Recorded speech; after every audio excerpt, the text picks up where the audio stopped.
Hello, my Unix file systems. It is I, sudo rm-rf/. Like many of the esteemed personages known to the layman as Switch owners, I'm getting a massive kick out of Monster Hunter Rise. It's basically everything I want out of a Munhunt game, only now I can run on the walls and swing with the wire bug like I'm goddamn Spider-Man. There's lots of fun tricks and tools to dispatch of this game's bestiary, and I am here today to share with you a particularly fun one, an armor skill known as Hellfire Cloak. You might be thinking, that sounds really badass! What does it do? The short version is that it allows players to give themselves Hellfire Blight, a status condition that lights your character up with purple flames. The flames get stronger over a period of time and then detonate to inflict damage on the player. I can already smell the confusion emanating from your contorted visage. Huh? How is that fun? Or even good? To answer that question, we need to delve deeper into the Hellfire Blight status condition. See, when a character is inflicted with Hellfire, there are 3 ways to get rid of it: rolling around repeatedly, using deodorant, or performing a dash with your wire bug.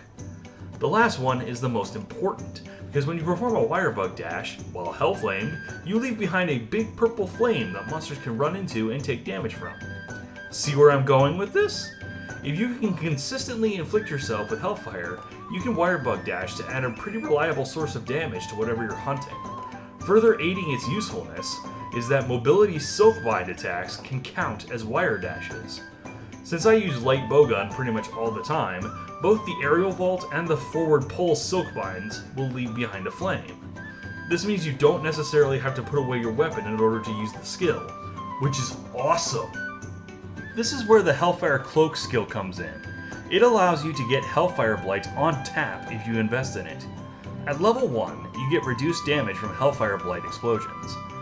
At level 2, the flames left behind from wire dashing gain power, and deal more damage when they explode. Roughly in the ballpark of about 60 damage or so. Level 3 is what you want, as you will get Hellfire Blight in intervals whenever the monster gets enraged. High rank monsters are quite easy to piss off, and their rage state lasts a good 2-3 minutes, so you can fart purple flames pretty much on command for a good length of time. Level 4 allows you to keep getting Hellfire for a good minute after the monster stops raging, which is useful but not necessary in my experience. Level 3 Cloak should serve you well in most hunts. There's one main way to get the Hellfire Cloak skill, and that's armor from the game's signature monster, Magnamalo.